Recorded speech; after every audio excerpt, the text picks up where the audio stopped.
ಪ್ರಿಯ ಆಸರೆ ಟಿವಿಯ ವೀಕ್ಷಕರೇ, ನಿಮ್ಮೆಲ್ಲರನ್ನು ಮತ್ತೊಮ್ಮೆ ಸತ್ಯವೇದ ಶಾಲೆ ಕಾರ್ಯಕ್ರಮ ಮುಖಾಂತರವಾಗಿ ನೋಡುವುದರಲ್ಲಿ ಸಂತೋಷವುಳ್ಳವನಾಗಿದ್ದೇನೆ. ಈ ಸಮಯದಲ್ಲೂ ಸಹ ಯೇಸು ಕ್ರಿಸ್ತನ ಮುದ್ದಾದ ನಾಮದಲ್ಲಿ ಸತ್ಯವೇದ ಶಾಲೆ ಕಾರ್ಯಕ್ರಮಕ್ಕೆ ನಿಮ್ಮೆಲ್ಲರನ್ನು ಆಹ್ವಾನಿಸುತ್ತೇನೆ. ಪ್ರತಿಯೊಂದು ಸಂಚಿಕೆಯಲ್ಲೂ ಹೊಸದಾದ ಕಾರ್ಯಗಳನ್ನು ನಾವು ಕಲಿಯುವುದರಲ್ಲಿ ನಾವು ಮುಂದಾಗಿರೋದು. ನೀವು ಆಸಕ್ತಿಯಿಂದ ಈ ಕಾರ್ಯಕ್ರಮವನ್ನು ವೀಕ್ಷಿಸ್ತಾ ಇರುವುದು ನಮಗೆ ಬಹಳ ಸಂತೋಷವು ಮತ್ತು ದೇವರಿಗೆ ವಂದನೆ ಸಲ್ಲಿಸುವುದಕ್ಕೆ ನಾನು ಪ್ರೇರೇಪಿತನಾಗಿದ್ದೇನೆ. ಈ ದಿನದಲ್ಲೂ ಸಹ ನಾವು ದೇವರ ವಾಕ್ಯದಿಂದ, ಸತ್ಯವೇದದಿಂದ ಕೆಲವೊಂದು ಅಂಶಗಳನ್ನು ನಾವು ಕಲಿತುಕೊಂಡು ಅದನ್ನು ನಮ್ಮ ಜೀವನಕ್ಕೆ ಅಳವಡಿಸಿಕೊಂಡು ಒಂದು ಜಯವಾದ ಕ್ರಿಸ್ತ ಜೀವನ ಜೀವಿಸೋಕ್ಕೆ ಇದು ಸಹಾಯ ಮಾಡುತ್ತೆ ಎಂದು ನಾನು ನಂಬಿ ಈ ವಾಕ್ಯಗಳನ್ನು ನಿಮ್ಮೊಂದಿಗೆ ಹಂಚಿಕೊಳ್ಳುತ್ತಾ ಇದ್ದೇನೆ. ಬನ್ನಿ ಪ್ರಿಯರೇ, ಇವತ್ತಿನ ದಿನದ ಅಂಶಕ್ಕೆ, ಶೀರ್ಷಿಕೆಗೆ ನಾವು ಅಧ್ಯಯನಕ್ಕೆ ಹೋಗೋಣ. ದೇವರ ಸಮ್ಮುಖದಲ್ಲಿ, ದೇವರ ಸನ್ನಿಧಾನದಲ್ಲಿ ಪ್ರಾರ್ಥನಾ ಪೂರ್ವಕವಾಗಿ ಈ ದಿನದ ಕಾರ್ಯಕ್ರಮ ಕುರಿತು ಪ್ರಾರ್ಥಿಸುವಾಗ ದೇವರು ಕೊಟ್ಟಂಥ ಒಂದು ಮಾತುಗಳನ್ನು ನಾನು ನಿಮ್ಮ ಮುಂದೆ ತರುವನಾಗಿದ್ದೇನೆ. ಈ ದಿನ ನಾವು ಸತ್ಯವೇದದಲ್ಲಿ ನಂಬಿಕೆಯ ಕುರಿತು ನಾವು ಕಲಿತುಕೊಳ್ಳುವರಾಗಿದ್ದೇವೆ. ನಾವು ಮನುಷ್ಯರಾಗಿ ಜೀವಿಸುವಾಗ ನಾವು ಅನೇಕ ಸಮಯಗಳಲ್ಲಿ ನಮ್ಮ ಜೀವನದ ಹಾದಿಯಲ್ಲಿ ನಡೆಯಬೇಕಾದರೆ ನಮಗೆ ಬೇಕಾಗಿರುವುದಂಥದ್ದು ತುಂಬ ಮುಖ್ಯವಾದ ಒಂದು ಅಂಶವೇನೆಂದರೆ ನಂಬಿಕೆ. ಆ ನಂಬಿಕೆ ಇರುವುದಾದರೆ ನಾವು ನಮ್ಮ ಜೀವನದಲ್ಲಿ ಸುಗಮವಾಗಿ, ನಮ್ಮ ಕುಟುಂಬದಲ್ಲಿ ಸಂತೋಷವಾಗಿ ಅನೇಕ ಕಾರ್ಯಗಳನ್ನು ನಾವು ಮಾಡೋಕ್ಕೆ ಅದು ಸಾಧ್ಯವಾಗುತ್ತೆ. ಹಾಗಾದರೆ ನಂಬಿಕೆಯ ಕುರಿತು ಸತ್ಯವೇದವು ಏನನ್ನು ಹೇಳುತ್ತೆ? ನಂಬಿಕೆ ಎಂದರೆ ಏನು? And the importance of faith, ನಂಬಿಕೆಯ ಮುಖ್ಯತ್ವಗಳು ಏನು ಅಂತ ನಾವು ಧ್ಯಾನಿಸೋಣ. ಮೊದಲನೇದಾಗಿ ನಂಬಿಕೆ ಎಂಬುದು ಏನೆಂದು ನಾವು ಕೆಲವು ನಿಮಿಷಗಳು ಅದನ್ನು ಕುರಿತು ನಾವು ಧ್ಯಾನಿಸುವುದಾದರೆ ನಮ್ಮ ಆತ್ಮಿಕ ಜೀವನಕ್ಕೆ ಅದು ಸಹಾಯ ಮಾಡುತ್ತದೆ. ಎಬ್ರಿಯರು ಬರೆದ ಪತ್ರಿಕೆ 11ನೇ ಅಧ್ಯಾಯ ಅಲ್ಲಿ ನೋಡುವುದಾದರೆ ನಂಬಿಕೆಯಿಂದ ಜೀವಿಸಿದಂಥ ಅನೇಕ ಭಕ್ತರ ಹೆಸರುಗಳನ್ನು ಅಲ್ಲಿ ನಾವು ನೋಡಬಹುದು. ಆದರೆ ಅವರು ಮಾಡಿದ ಎಲ್ಲ ಸಾಧನೆಗಳಿಗೂ ಅವರ ಜೀವನದಲ್ಲಿ ಜಯವನ್ನು ಹೊಂದೋದಕ್ಕೆ ಮೂಲವಾದ ಒಂದು ಕಾರ್ಯ ಏನಂದರೆ ನಂಬಿಕೆ. ಆ ನಂಬಿಕೆ ಎಂದರೆ ಏನು? ನಂಬಿಕೆ ಅಂದರೆ ಏನು? ಯಾವುದನ್ನು ಕುರಿತು ನಂಬಿಕೆಗೆ ಹೋಲಿಸುತ್ತೀವಿ ಅಥವಾ ನಂಬಿಕೆ ಎಂದು ನಾವು ತಿಳಿದುಕೊಳ್ಳಬಹುದು. 1ನೇ ವಾಕ್ಯದಲ್ಲಿ ಇಲ್ಲಿ ಬರೆಯಲ್ಪಟ್ಟಿರುವ ವಾಕ್ಯವನ್ನು ಓದುವಾಗ ಅದು ತುಂಬ ಉತ್ತಮವಾದ ರೀತಿಯಲ್ಲಿ ನಂಬಿಕೆಗೆ ಅರ್ಥವನ್ನು, ನಂಬಿಕೆಗೆ ಒಂದು ಸ್ವರೂಪವನ್ನು ಕೊಟ್ಟಿರುವುದನ್ನು ನಾನು ನೋಡ್ಬೋದು. ಎಬ್ರಿಯರಿಗೆ ಬರೆದ ಪತ್ರಿಕೆ 11ನೇ ಅಧ್ಯಾಯ 1ನೇ ವಚನ ನಾನು ಓದುತ್ತೇನೆ. ನಂಬಿಕೆಯೋ ನಾವು ನಿರೀಕ್ಷೆ ಉಳ್ಳವುಗಳ ವಿಷಯವಾಗಿ ಭರವಸೆಯಿಂದಿರುವುದು, ಕಣ್ಣಿಗೆ ಕಾಣದವುಗಳನ್ನು ನಿಜವೆಂದು ತಿಳಿದುಕೊಳ್ಳುವುದೇ ಆಗಿದೆ. ಹೌದು ಪ್ರಿಯರೇ, ನೋಡುವಾಗ ದೇವರ ವಾಕ್ಯ ಹೇಳುತ್ತದೆ, ನಂಬಿಕೆ ಎಂಬುದು ನಿರೀಕ್ಷೆಯುಳ್ಳವುಗಳ ವಿಷಯವಾಗಿ ಭರವಸೆಯಿಂದ ಇರುವುದು. ನಿರೀಕ್ಷೆಯುಳ್ಳ ಕಾರ್ಯಗಳೇ ನಾವು ಜೀವಿಸುವ ದಿನಗಳಲ್ಲಿ ನಮ್ಮಲ್ಲಿ ನಿರೀಕ್ಷೆ ಉಂಟಾಗುವ ಕಾರ್ಯದಲ್ಲಿ ನಮ್ಮ ನಿರೀಕ್ಷೆಯನ್ನು ನಾವು ಕಾಣುತ್ತೇವೆ ಎಂಬುದನ್ನು ನಂಬುವುದೇ ನಂಬಿಕೆಯಾಗಿದೆ. ಎರಡನೆಗೆ, ಕಣ್ಣಿಗೆ ಕಾಣದೇ ಇರುವುದನ್ನು ನಾವು ನಂಬುವುದೇ ನಂಬಿಕೆಯಾಗಿದೆ. ದೇವರ ವಾಕ್ಯ ಹೇಳುತ್ತೆ, ನಾವು ಕಂಡು ನಾವು ವಿಶ್ವಸಿಸುವುದಕ್ಕಿಂತ ಕಾಣದೆ ವಿಶ್ವಸಿಸುವುದು ನಂಬಿಕೆಯಾಗಿದೆ. ನಮ್ಮ ಜೀವನದಲ್ಲಿ ಅನೇಕ ಸಮಯಗಳು ನಾವು ಅನೇಕ ಕಾರ್ಯಗಳನ್ನು ನಾವು ಬಯಸುತ್ತೇವೆ. ನಾವು ದೇವರ ವಾಕ್ಯವನ್ನು ಹಿಡಿದು ಪ್ರಾರ್ಥಿಸುತ್ತೇವೆ. ಅದು ನೆರವೇರದೇ ಇರುವ ಸಮಯದಲ್ಲಿ ನಾವು ನಂಬಿಕೆಯಲ್ಲಿ ಸೋತು ಹೋಗುತ್ತೇವೆ, ನಂಬಿಕೆಯನ್ನು ಕಳೆದುಕೊಳ್ಳುತ್ತೇವೆ. ಆದರೆ ದೇವರ ವಾಕ್ಯ ಹೇಳುತ್ತೆ, ಕಾಣದೇ ಇರುವವುಗಳನ್ನು ವಿಶ್ವಸಿಸುವುದು ನಂಬಿಕೆ. ಅಂದರೆ ನಮ್ಮ ಜೀವನದಲ್ಲಿ ಯಾವುದಿಲ್ಲವೋ ಅದನ್ನು ನಂಬುವುದು. ನಮ್ಮ ವೈಯಕ್ತಿಕ ಜೀವಿತದಲ್ಲಿ ನಮ್ಮಲ್ಲಿ ಏನು ಇಲ್ಲವೋ ಅದನ್ನು ನಂಬುವುದು. ಹಾಗೆಂದರೆ ಅಬ್ರಹಾಮನನ್ನು ದೇವರು ಕರೆದಾಗ ಆದಿಕಾಂಡ 12ನೇ ಅಧ್ಯಾಯದಲ್ಲಿ ಅಬ್ರಹಾಮನನ್ನು ದೇವರು ಕರೆದದ್ದನ್ನು ನಾವು ನೋಡಬಹುದು. ಅಲ್ಲಿ ಅಬ್ರಹಾಮನಿಗೆ ದೇವರು ಹೇಳ್ತಾರೆ, ಅಬ್ರಹಾಮನೇ, ನಾನು ನಿನ್ನನ್ನು ದೊಡ್ಡ ಜನಾಂಗವಾಗಿ ನಾನು ನಿನ್ನನ್ನು ಮಾಡುತ್ತೇನೆ. ನಿನ್ನ ತಂದೆ ಮನೆಯನ್ನು, ನಿನ್ನ ಸ್ವಕೀಯರನ್ನು, ನಿನ್ನ ದೇಶವನ್ನು ಬಿಟ್ಟು ನಾನು ನಿನಗೆ ಕೊಡುವ ದೇಶಕ್ಕೆ ಹೋಗು ಅಥವಾ ಬಾ ಎಂದು ಕರೆದಾಗ ಅಬ್ರಹಾಮನನ್ನು ಅದನ್ನು ಕಂಡು ನಂಬಿಕೆಯಿಂದ ಬರಲಿಲ್ಲ. ದೇವರ ಮಾತಿಗೆ ಒಳಪಟ್ಟು ದೇವರ ಮಾತಿಗೆ ಹೋಗೊಟ್ಟು ಅವನು ಮುಂದೆ ಹೋದನು. ಆದರೆ ಅಬ್ರಹಾಮನ ಜೀವನದಲ್ಲಿ ನೋಡುವಾಗ ಮೊದಲನೇದಾಗಿ ಆತನಿಗೆ ಮಕ್ಕಳಿಲ್ಲದಂಥ ಒಂದು ಕಾರ್ಯ. ಮದುವೆ ಆಯಿತು, ಕೆಲಸಗಳು ಇದೆ, ಸಂಪಾದನೆ ಇದೆ, ಎಲ್ಲವೂ ಇದೆ.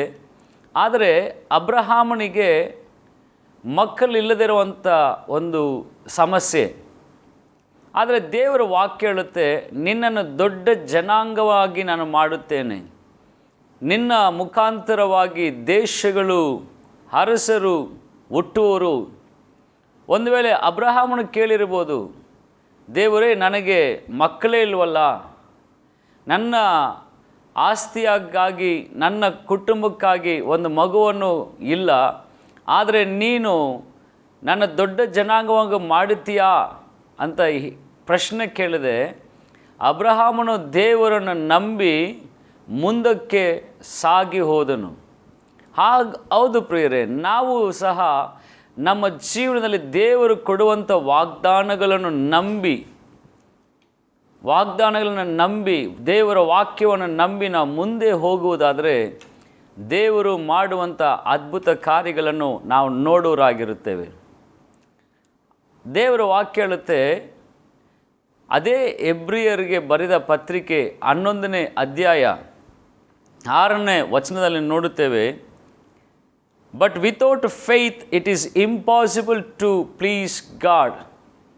ನಂಬಿಕೆ ಇಲ್ಲದೆ ದೇವರನ್ನು ಮೆಚ್ಚಿಸುವುದಕ್ಕೆ ಆಗುವುದಿಲ್ಲ. ಆದರೆ ಇಲ್ಲಿ ನಾವು ವಾಕ್ಯ ನೋಡಿ, ಆದರೆ ನಂಬಿಕೆ ಇಲ್ಲದೆ ದೇವರನ್ನು ಮೆಚ್ಚಿಸುವುದು ಅಸಾಧ್ಯ. ದೇವರ ಬಳಿಗೆ ಬರುವವನು ದೇವರು ಇದ್ದಾನೆ ಮತ್ತು ತನ್ನನ್ನು ಹುಡುಕುವವರಿಗೆ ಪ್ರತಿಫಲವನ್ನು ಕೊಡುತ್ತಾನೆ ಎಂದು ನಂಬುವುದು ಅವಶ್ಯಕತೆ ಇದೆ. ಇಲ್ಲಿ ದೇವರ ವಾಕ್ಯ ಹೇಳುತ್ತೆ, ನಮ್ಮಲ್ಲಿ ನಂಬಿಕೆ ಇಲ್ಲದೆ, ಕ್ರಿಯೆ ಇಲ್ಲದೆ ನಾವು ದೇವರನ್ನು ಮೆಚ್ಚಿಸುವುದಕ್ಕೆ ಆಗುವುದಿಲ್ಲ. ನಾವು ಚರ್ಚಿಗೆ ಹೋಗ್ತಾ ಇರ್ಬೋದು, ವಿಶ್ವಾಸ ಜೀವನ ಮಾಡ್ತಾ ಇರ್ಬೋದು, ಆದರೆ ನಮ್ಮಲ್ಲಿ ನಂಬಿಕೆ ಇಲ್ಲದಿದ್ದರೆ, ದೇವರ ವಾಕ್ಯವನ್ನು ನಂಬದೇ ಇರುವುದಾದರೆ ಅದಕ್ಕೆ ಪ್ರಯೋಜನವಿಲ್ಲ. ದೇವರ ವಾಕ್ಯ ಹೇಳುತ್ತದೆ, ನಂಬುವವನಿಗೆ ಎಲ್ಲವೂ ಸಾಧ್ಯ. ನಾವು ನಂಬಬೇಕಾದದ್ದು ದೇವರನ್ನು ಆತನು ಮಾಡುತ್ತಾನೆ ಎಂದು ನಾವು ನಂಬಬೇಕು. ಈ ವಾಕ್ಯದ ಮೊದಲನೇ ವಚನದಲ್ಲಿ ಹೇಳುತ್ತೆ, ಕಣ್ಣಿಗೆ ಕಾಣದೇ ಇರುವುದನ್ನು ನಂಬುವುದು. ಅಬ್ರಹಾಮನ ಜೀವನದಲ್ಲಿ ಅವನ ಕಣ್ಣಿನಲ್ಲಿ ಕಂಡಿಲ್ಲ, ಆದರೆ ನಂಬಿದನು, ದೇವರಲ್ಲಿ ನಂಬಿದನು. ಆತನ ಜೀವನದಲ್ಲಿ 75ನೇ ವಯಸ್ಸಿನಲ್ಲಿ ದೇವರು ಕರೆದರು. 100 ವಯಸ್ಸು ಆಗ್ತಾ ಇದೆ, ಮಕ್ಕಳೇ ಆಗಲಿಲ್ಲ. ಆ 25 ವರ್ಷ ದೇವರೊಟ್ಟಿಗೆ ಜೀವನ ಮಾಡುವಾಗ ದೇವರು ಅವನ ಆಶೀರ್ವದಿಸಿದನು, ಎಲ್ಲ ಮಾಡಿದನು. ಮಕ್ಕಳಿಲ್ದಿರೋ ಕೊರತೆಗೆ ದೇವರಲ್ಲಿ ಆತನು ವಿಶ್ವಾಸವನ್ನು ಕಳೆದುಕೊಂಡಿಲ್ಲ. ದೇವರ ಕೊಟ್ಟಂಥ ಮಾತಿಗೆ ಆತನು ಕಾದಿದ್ದವನಾಗಿದ್ದ. 100 ವಯಸ್ಸು ಆದ್ರೂ ದೇವರು ಅದ್ಭುತವನ್ನು ಮಾಡೋಕ್ಕೆ ಸಾಧ್ಯ ಎಂದು ಕಾದುಕೊಂಡಿರುವ ದಿನಗಳಲ್ಲಿ ದೇವರು ಅಬ್ರಹಾಮನನ್ನು ಸಂಧಿಸಿ ಹೇಳಿದ ಕಾರ್ಯ, ಇದೋ ನಿನಗೆ ಒಬ್ಬ ಮಗನನ್ನು ನಾನು ಕೊಡುತ್ತೇನೆ, ಅವನಿಗೆ ಈಸಾಕೆಂದು ಹೆಸರಿಡಬೇಕೆಂದು ಹೇಳಿ ದೇವರು ಮಗನೊಂದಿಗೆ ಆಶೀರ್ವಾದ ಮಾಡಿದನು. ಆ ಅಬ್ರಹಾಮನನ್ನು ಈ ದಿನದಲ್ಲಿ ಇಡೀ ಮಾನವ ಕುಲಕ್ಕೆ ತಂದೆಯನ್ನಾಗಿ ಮಾಡಿದರು. ಆ ಅಬ್ರಹಾಮನಿಂದ ಅನೇಕ ರಾಜ್ಯರು ಬಂದಿರುವುದನ್ನು ನಾವು ನೋಡಬಹುದು. ಇವಾಗ ನಮ್ಮ ದೇಶೀಯ ಪಟದಲ್ಲಿ ನೋಡುವಾಗ, ಮ್ಯಾಪ್ಸಲ್ಲಿ ನೋಡುವಾಗ ಇಸ್ರಾಯೇಲ್ ಎಂಬ ಒಂದು ದೇಶವನ್ನು ನಾವು ನೋಡಬಹುದು. ಆ ಇಸ್ರಾಯೇಲು ಎಲ್ಲಿಂದ ಬಂದಿದ್ದು? ದೇವರು ವಾಗ್ದಾನ ಮಾಡಿದರು, ನಿನ್ನೊಳಗಿಂದ ದೇಶಗಳನ್ನು, ರಾಜ್ಯರನ್ನು ನಾನು ಬರಮಾಡುವೆ. I will make you nations he said, ನಿನ್ನೊಂದಿಗೆ ದೇಶಗಳನ್ನು ಉಂಟು ಮಾಡುತ್ತೇನೆ. ಹೌದು ಪ್ರೇರೆ, ಇಸ್ರಾಯೇಲ್ ಎಂಬ ದೇಶವನ್ನು ಉಂಟು ಮಾಡಿದ್ದು ಅಬ್ರಹಾಮನಿಗೆ ದೇವರು ಕೊಟ್ಟಂಥ ವಾಗ್ದಾನ. ಆ ದೇಶವನ್ನು ನೋಡುವಾಗ ನನ್ನದು ನೆನಪು ಆಗುತ್ತದೆ, ದೇವರು ಎಷ್ಟು ಒಳ್ಳೆಯವರು, ಆತನ ನಂಬುವವರಿಗೆ ದೇವರು ಸಕಲವನ್ನು ಮಾಡುವನಾಗಿದ್ದಾನೆ. 11ನೇ ವಾಕ್ಯದಲ್ಲಿ ನಾವು ಓದಿದ್ದೀವಿ, ನಂಬಿಕೆ ಇಲ್ಲದೆ ದೇವರನ್ನು ಮೆಚ್ಚಿಸುವುದಕ್ಕಾಗುವುದಿಲ್ಲ. ನಾನು ನಂಬುತ್ತೇನೆ ಅಂತೀವಿ, ಮತ್ತೆ ನಾವೇನು ಮಾಡ್ತೀವಿ? ಸಂದೇಹ ಪಡುವುದು. ನಾವು ಸಂದೇಹ ಯಾವಾಗ ಪಡುತ್ತೇವೋ ನಮ್ಮ ಅದ್ಭುತಗಳನ್ನು ನಾವು ಕಳೆದುಕೊಳ್ಳುವರಾಗಿರುತ್ತೇವೆ. ಈ ಒಳ್ಳೆಯ ಸಮಯದಲ್ಲಿ ದೇವರ ವಾಕ್ಯದ ಅನುಸಾರವಾಗಿ ನಮ್ಮ ಜೀವನವನ್ನು ನಾವು ಅಳವಡಿಸಿಕೊಳ್ಳೋಣ. ನಾವು ನಂಬುವುದಾದರೆ ದೇವರು ಅದ್ಭುತ ಕಾರ್ಯಗಳನ್ನು ಮಾಡೋಕ್ಕೆ ಸಾಧ್ಯ. ಆಗ ನಂಬಿಕೆ ನಮ್ಮಲ್ಲಿ ಬೇಕಾಗಿದೆ. ಆ ನಂಬಿಕೆ ನಮ್ಮಲ್ಲಿ ಇರುವುದಾದರೆ ನಾವು ದೇವರಿಗಾಗಿ ಅಸಾಧಾರಣವಾದ ಕಾರ್ಯಗಳನ್ನು ನಾವು ಮಾಡಬಹುದು. ನಾವು ನಂಬಿಕೆ ಇಲ್ಲದೆ ಏನನ್ನು ಮಾಡೋಕ್ಕಾಗಲ್ಲ. ನಂಬಿಕೆ ಏನಂದರೆ ಬರಿಗೈಯಲ್ಲಿ ಇದ್ದು ಇದನ್ನು ಮುಚ್ಚಿದಾಗ ಇದರಲ್ಲಿ ನಾನು ಬಯಸುತ್ತಿರುವುದು ಇರುತ್ತೆ ಎಂದು ನಂಬುವುದೇ. ಕಣ್ಣಿಗೆ ಕಾಣದೇ ಇರುವುದನ್ನು ನಂಬುವುದು. ನಮ್ಮ ಜೀವಿತವನ್ನು ದೇವರ ಸನ್ನಿಧಾನದಲ್ಲಿಟ್ಟು ನಮ್ಮ ಜೀವನದ ಕಾರ್ಯಗಳನ್ನು ದೇವರಲ್ಲಿ ನೋಡಿ ನಾನು ಆಶೀರ್ವದಿಸಲ್ಪಟ್ಟಿದ್ದೇನೆ ಎಂದು ನಂಬುವುದೇ ದೇವರ ಮೇಲೆ ಇರುವಂಥ ನಂಬಿಕೆ. ದೇವರು ನನಗೆ ಮಾತನ್ನು ಕೊಟ್ಟಿದ್ದಾರೆ, ಅದು ಮಾಡೇ ಮಾಡುತ್ತಾನೆ ಅಂತ ಅದನ್ನು ಕಣ್ಗಳಲ್ಲಿ, ನಮ್ಮ ಆತ್ಮಿಕ ಕಣ್ಗಳಲ್ಲಿ ನೋಡಿ ಮುಂದೆ ಹೋಗುವುದೇ ಅದು ನಂಬಿಕೆಗೆ ಪಾತ್ರರಾದ ಒಂದು ಕಾರ್ಯವಾಗಿರುತ್ತೆ. ಇಲ್ಲಿ ನೋಡುವಾಗ ನಮ್ಮ ನಂಬಿಕೆ ಯಾವಾಗ ಕಳೆದುಕೊಳ್ಳುತ್ತೀವೋ ನಾವು ದೇವರ ವಾಗ್ದಾನಗಳನ್ನು, ದೇವರ ಆಶೀರ್ವಾದಕ್ಕೆ ನಾವು ಕಳೆದುಕೊಂಡವರಾಗಿರ್ತೀವಿ. ಒಂದು ದಿನವೂ ಒಂದು ಕ್ಷಣವೂ ದೇವರನ್ನು ನಾವು ಸಂದೇಹ ಪಡಬಾರ್ದು. ದೇವರೇ ನಿನ್ನಿದೇದಿಯಲ್ಲ, ಯಾಕಾಗಿಲ್ಲ ಅಂತ ನಾವು ದೇವರಲ್ಲಿ ನಾವು ಪ್ರಶ್ನಿಸಬಾರ್ದು. ಅನೇಕ ಸಮಯಗಳಲ್ಲಿ ನಮ್ಮ ಸೋಲಿನ ನಿಮಿತ್ತವಾಗಿ ನಮ್ಮಲ್ಲಿ ನಡೆಯುವಂಥ ಏರುಪೇರಿನ ಕುರಿತು ನಾವು ಕಳವಳಗೊಂಡು ದೇವರನ್ನು ಪ್ರಶ್ನಿಸರಾಗಿರುತ್ತೇವೆ. ನಾವು ದೇವರನ್ನು ನಂಬಬೇಕಾದ್ದು ಅವಶ್ಯಕತೆಯಾಗಿದೆ. ನಂಬಿಕೆಯಿಂದಲೇ ನಾವು ಜೀವನ ನಡೆಸೋಕ್ಕಾಗತ್ತೆ. ಕಾರಣ ದೇವರ ವಾಕ್ಯ ಹೇಳುತ್ತೆ, ನಂಬಿಕೆಯಿಂದ ನೀತಿವಂತನು ಆಶೀರ್ವಾದವನ್ನು ಹೊಂದಿಕೊಳ್ಳುತ್ತಾನೆ. ನಂಬಿಕೆಯಿಂದಲೇ ಎಲ್ಲವನ್ನು ಮಾಡೋನಾಗಿರುತ್ತೆ. ನಿನಗೆ ದೇವರ ವಾಕ್ಯ ಹೇಳುತ್ತೆ, ನಿನಗೆ ನಂಬಿಕೆ ಇರುವುದಾದರೆ ಈ ಪರ್ವತವನ್ನು ನೋಡಿ ಸಮುದ್ರದಲ್ಲಿ ಬೀಳು ಎಂದು ಹೇಳುವುದಾದರೆ ಅದು ಬೀಳುವಂಥದ್ದಾಗಿರುತ್ತದೆ. ಪ್ರಿಯ ಸಹೋದರ ಸಹೋದರಿ, ಈ ದಿನದಲ್ಲಿ ನಿನಗಿರುವಂಥ ಕಾರ್ಯಗಳನ್ನು ನಿನ್ನ ನಂಬಿಕೆ ಅಂತ ನೋಡು. ಇಲ್ಲ ಎಂಬುದನ್ನು ಇದೆ ಎಂದು ನೋಡೋರಾಗಿರು. ಈ ಮಾತನ್ನು ಹೇಳುವಾಗ ಒಂದು ಸಾಕ್ಷಿ ನಡೆದ ಘಟನೆ ನನಗೆ ನೆನಪು ಬರುತ್ತಾ ಇದೆ. ಒಂದು ಕುಟುಂಬದಲ್ಲಿ ಒಬ್ಬ ಸಹೋದರಿ ಮಕ್ಕಳಿಲ್ಲದ ಕೊರತೆಯಿಂದ ಇದ್ದಂಥವರು. ಆ ಸಹೋದರಿ ನನ್ನ ಪ್ರಾರ್ಥನಾ ಕೂಟಗಳಿಗೆ ಬಂದಾಗ ಅವರು ನನ್ನಲ್ಲಿ ಹಂಚಿಕೊಂಡರು, ಪಾಸ್ಟರ್, ಮದುವೆ ಆಗಿ ಇಷ್ಟು ವರ್ಷಗಳಾಗಿದೆ, ನನಗೆ ಮಗುವಾಗಿಲ್ಲ, ಮಕ್ಕಳಾಗದಿರುವುದರಿಂದ ಅನೇಕ ತೊಂದರೆಗೆ ನಾನು ಒಳಗಾಗಿದ್ದೇನೆ. ಈ ರೀತಿಯಾಗಿ ಅನೇಕ ವಿಚಾರಗಳನ್ನು ಆಕೆ ಹೇಳಿಕೊಂಡರು. ದೇವರ ವಾಕ್ಯದೊಂದಿಗೆ ನಾನು ಹೇಳಿದೆ, ಅಮ್ಮ, ಅಬ್ರಹಾಮನಿಗೆ ಮಕ್ಕಳಾಗದಿರುವಾಗ ಕೊಟ್ಟ ದೇವರು ಎಷ್ಟೋ ವಯಸ್ಸಾದ್ರೂ ಅವರಿಗೆ ಮಗುವನ್ನು ಕೊಟ್ಟ ದೇವರು ಇವತ್ತು ನಿನಗೂ ಕೊಡುವನಾಗಿದ್ದಾನೆ. ನೀನು ನಂಬು. ನಿನ್ನ ಗರ್ಭದಲ್ಲಿ ದೇವರು ಮಗುವನ್ನು ಇಟ್ಟಿರುವುದನ್ನು ನೋಡು, ಪ್ರಾರ್ಥಿಸು, ನಂಬಿಕೆಯಿಂದಿರು. ನಿನ್ನ ನಂಬಿಕೆಗೆ ಪ್ರತಿಫಲವಾಗಿ ದೇವರು ನಿನ್ನ ಆಶೀರ್ವದಿಸಿ ಒಂದು ಒಳ್ಳೆಯ ಮಗುವನ್ನು ಕೊಡುತ್ತಾನೆಂದು ಹೇಳಿ ಪ್ರಾರ್ಥಿಸಿ ಕಳಿಸಿದೆ. ಕೆಲವು ದಿನಗಳ ನಂತರ ಆ ಪಟ್ಟಣಕ್ಕೆ ನಾನು ತಿರುಗಿ ಹೋಗುವಾಗ ಆಕೆಯ ಗಂಡ ಇಬ್ಬರು ಮಗುವನ್ನು ತೆಗೆದುಕೊಂಡು ಬಂದು ಹೇಳಿದ ಮಾತು, ಅಯ್ಯ, ಆ ದಿನಗಳಲ್ಲಿ ನೀವು ಪಟ್ಟಣಕ್ಕೆ ಬಂದಾಗ ನೀವು ನಮ್ಮ ನಂಬಿಕೆಯನ್ನು ಉತ್ತೇಜನ ಪಡಿಸೋದಕ್ಕಾಗಿ ಅಬ್ರಹಾಮನ ಕಾರ್ಯಗಳನ್ನು ಕುರಿತು ಹೇಳಿ ಪ್ರಾರ್ಥಿಸಿ ಹೋದ್ರಿ. ಇದೋ ಈಗ ದೇವರೊಂದು ಮುದ್ದಾದ ಮಗುವನ್ನು ಕೊಟ್ಟಿದ್ದಾನೆ, ಇದು ನಂಬಿಕೆಯ ಫಲವೆಂದು ಈ ನಂಬಿಕೆಗೆ ಪಾತ್ರನಾಗಿ ದೇವರಿಗೆ ಕೊಟ್ಟಂಥ ಮಗುವನ್ನು ನಾವು ದೇವರಿಗೆ ಪ್ರತಿಷ್ಠಿಸೋಕ್ಕೆ ನಾವು ಮುಂದಾಗಿದ್ದೇವೆ.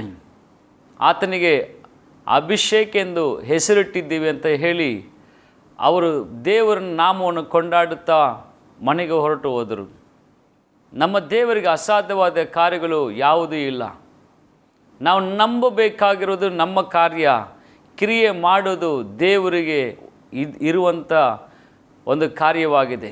ನಾವು ನಂಬಿಕೆ ಇಡುವಾಗ ದೇವರು ನಿಜವಾಗಲೂ ನಮಗಾಗಿ ಕಾರ್ಯವನ್ನು ಮಾಡುವನಾಗಿದ್ದಾನೆ.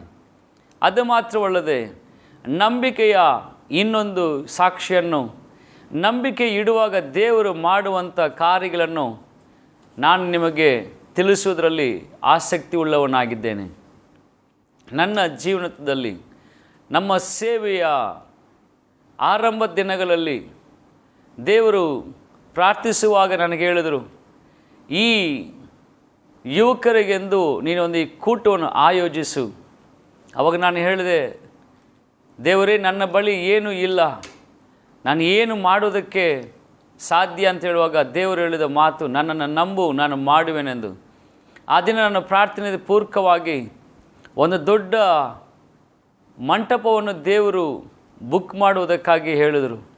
ನಾನು ಹೇಳಿದೆ, ದೇವರೇ, ನಾನು ಚಿಕ್ಕ ಸೇವಕನಾಗಿದ್ದೇನೆ, ನನ್ನ ಬಗ್ಗೆ ಯಾರಿಗೂ ಗೊತ್ತಿಲ್ಲ, ನಾನು ಕರೆದರೆ ಜನರು ಬರುತ್ತಾರೋ ಇಲ್ವೋ ಗೊತ್ತಿಲ್ಲ, ಆದರೆ ನಿನ್ನ ಮಾತಿನ ನಂತೆ ನಾನು ಮಾಡುತ್ತೇನೆ ಅಂತ ಹೋಗಿ ಆ ಮಂಟಪವನ್ನು ಬುಕ್ ಮಾಡಿ, ಆ ಹಾಲ್ನ ಪ್ರೇಯರ್ಗಾಗಿ ನಾವು ಬುಕ್ ಮಾಡಿ, ಒಂದು ದೊಡ್ಡ ಹಾಲು, 2,000 ಜನ ಕೂರುವಂಥ ಒಂದು ದೊಡ್ಡ ಹಾಲನ್ನು ನಾನು ಬುಕ್ ಮಾಡಿದೆ. ಮೊದಲನೇದಾಗಿ ನಾವು ಸೇವೆಯನ್ನು ಆರಂಭಿಸುವಾಗ ಎಲ್ಲ ಪ್ರಚಾರಪಡಿಸಿ ಎಲ್ಲ ಕಾರ್ಯಗಳು ನಡೆಯಿತು.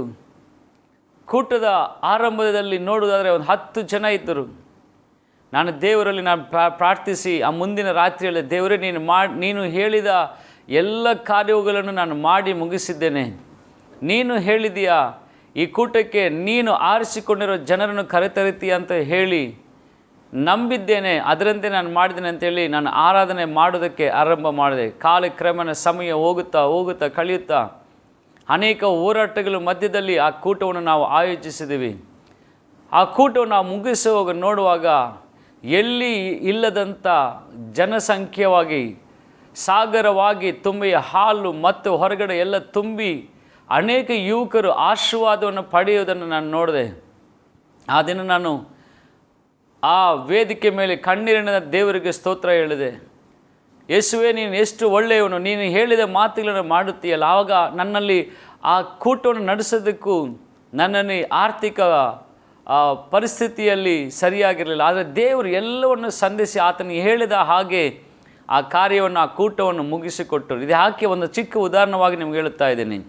ನಮಗೆ ನಂಬಿಕೆ ಇರುವುದಾದರೆ ದೇವರು ದೊಡ್ಡವಾದ ಕಾರ್ಯಗಳನ್ನು ನಮಗೆ ಮಾಡುವನಾಗಿರುತ್ತಾನೆ. ನಂಬಿಕೆಯಿಂದ ಎಲ್ಲವನ್ನು ಮಾಡಲು ದೇವರಿಗೆ ಸಾಧ್ಯ ಎಂದು ಹೇಳುತ್ತೇನೆ. ಅದು ಮಾತ್ರವಲ್ಲದೆ ನಂಬಿಕೆಗೆ ಇನ್ನೊಂದು ಕಾರ್ಯವನ್ನು ನಾವು ನೋಡುವುದಾದರೆ, ನಂಬಿಕೆಗೆ ನಾವು ದೇವರ ಮುಂದೆ ನಾವು ಸವಾಲಾಗಿ ನಾವು ಮುಂದೆ ಹೋಗುವಾಗ ಆ ನಂಬಿಕೆಯನ್ನು ನೋಡಿ ದೇವರು ನಮಗೆ ಬೇಕಾದ ಕಾರ್ಯಗಳನ್ನು ಮಾಡೋನಾಗಿದ್ದಾನೆ. ಈ 11ನೇ ಅಧ್ಯಾಯದಲ್ಲಿ ನೋಡುವಾಗ 4ನೇ ವಾಕ್ಯದಲ್ಲಿ ನಾವು ನೋಡಬಹುದು. ಎಬ್ರಿಯರ 11:4 ನಂಬಿಕೆಯಿಂದಲೇ ಹೇಬೆಲನ ಕಾಯಿನ ಯಜ್ಞಕ್ಕಿಂತ ಶ್ರೇಷ್ಠವಾದ ಯಜ್ಞವೆಂದು ದೇವರಿಗೆ ಸಮರ್ಪಿಸಿದನು. ಅದರ ಮೂಲಕ ತಾನು ನೀತಿವಂತನೆಂದು ಸಾಕ್ಷಿ ಹೊಂದಿದನು. ದೇವರು ಅವನ ಕಾಣಿಕೆಗಳನ್ನು ಅಂಗೀಕಾರ ಮಾಡಿದ ಈ ಸಾಕ್ಷಿ. ಇಲ್ಲಿ ನೋಡುವಾಗ ದೇವರ ವಾಕ್ಯ ಹೇಳುತ್ತದೆ, ಆದಿ ಮನುಷ್ಯರಲ್ಲಿ ದೇವರು ಉಂಟು ಮಾಡಿದ ಆದಾಮನ ಹವ್ವಳಿಗೆ ಹುಟ್ಟಿದಂಥ ಮಕ್ಕಳಲ್ಲಿ ಹಾಬೇಲನು ಮತ್ತು ಕಾಯಿನನ ಜೀವಿತದಲ್ಲಿ ನೋಡುವಾಗ, ಹಾಬೇಲನ ದೇವರಿಗೆ ಅರ್ಪಿಸಿದಂಥ ಕಾಣಿಕೆಯಲ್ಲಿ ನಂಬಿಕೆಯಿಂದ ಅರ್ಪಿಸಿದ ದೇವರು ನನ್ನ ಕಾಣಿಕೆಯನ್ನು ಅಂಗೀಕಾರ ಮಾಡುತ್ತಾನೆ. ದೇವರಿಗೆ ಹೆಚ್ಚಾದ ರೀತಿಯಲ್ಲಿ ಹೃದಯಪೂರ್ವಕವಾಗಿ ಕೊಟ್ಟಿದ್ದ ಕಾಣಿಕೆಯನ್ನು ದೇವರು ನಂಬಿಕೆಯಿಂದ ಕೊಟ್ಟಿದ್ದನ್ನು ಅಲ್ಲಿ ಅಂಗೀಕಾರ ಮಾಡಿದ್ರಿಂದ ದೇವರ ವಾಕ್ಯ ಹೇಳುತ್ತೆ, ಅವನು ಸತ್ತಿದ್ದರೂ ಅವನ ನಂಬಿಕೆಯ ಮೂಲಕ ಇನ್ನೂ ಮಾತನಾಡುತ್ತಾ ಇದ್ದಾನೆ. ಹಾಬೇಲನನ್ನು ದೇವರು ಕಾಣಿಕೆ ಅಂಗೀಕರಿಸಿದ್ರಿಂದ ಕಾಯಿನಲ್ಲಿ ವಿರೋಧ ಹುಟ್ಟಿ ಅವನ ಸಹೋದರನನ್ನೇ ಅವನು ಕೊಲೆ ಮಾಡುವುದಕ್ಕೆ ಮುಂದಾಗಿ ಹಾಬೇಲನನ್ನು ಸಾಯಿಸುತ್ತಾನೆ. ಆದರೆ ಹಾಬೇಲನ ರಕ್ತವು ದೇವರೊಂದಿಗೆ ಮಾತನಾಡುವುದಾದ್ದರಿಂದ ದೇವರ ಸಮ್ಮುಖದಲ್ಲಿ ಆ ಹಾಬೇಲನ ಪ್ರಾರ್ಥನೆ ಮುಟ್ಟಿದ್ದರಿಂದ ಕಾಯಿನನ ಮೇಲೆ ದೇವರ ಕೋಪವು ಬಂದು ಅವನ ಶಾಪಕ್ಕೆ ಒಳಗಾಗುತ್ತದೆ.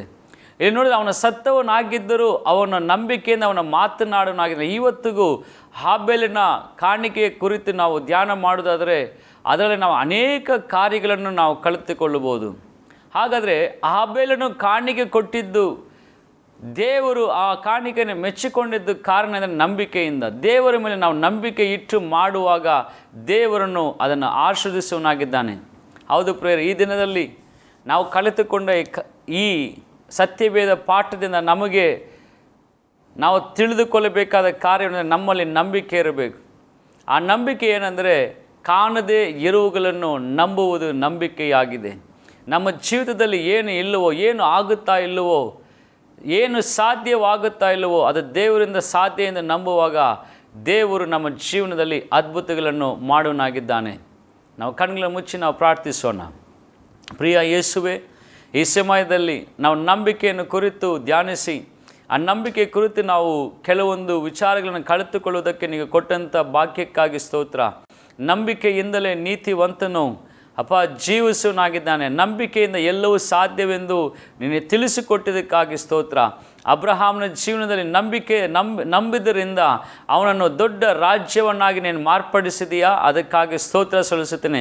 ಆ ನಂಬಿಕೆಯಿಂದ ನಾವು ಸಹ ನಮ್ಮ ಕುಟುಂಬಗಳಲ್ಲಿ, ಈ ವೀಕ್ಷಿಸ್ತಿರುವಂಥ ಪ್ರತಿಯೊಬ್ಬರ ಕುಟುಂಬಗಳಲ್ಲಿ ನಿನ್ನ ಸಮ್ಮುಖದಲ್ಲಿ ಅನೇಕ ಕಾರ್ಯಗಳನ್ನು ಹೊಂದುವಂತೆ ಅವರ ವಿಶ್ವಾಸ ಜೀವಿತಗಳಲ್ಲಿ, ಕುಟುಂಬ ಜೀವಿತದಲ್ಲಿ, ವೈಯಕ್ತಿಕ ಜೀವಿತದಲ್ಲಿ ನಿಲ್ಲುವಂತೆ ನೀನು ಸಹಾಯ ಮಾಡಿದ್ದಕ್ಕಾಗಿ ಸ್ತೋತ್ರ.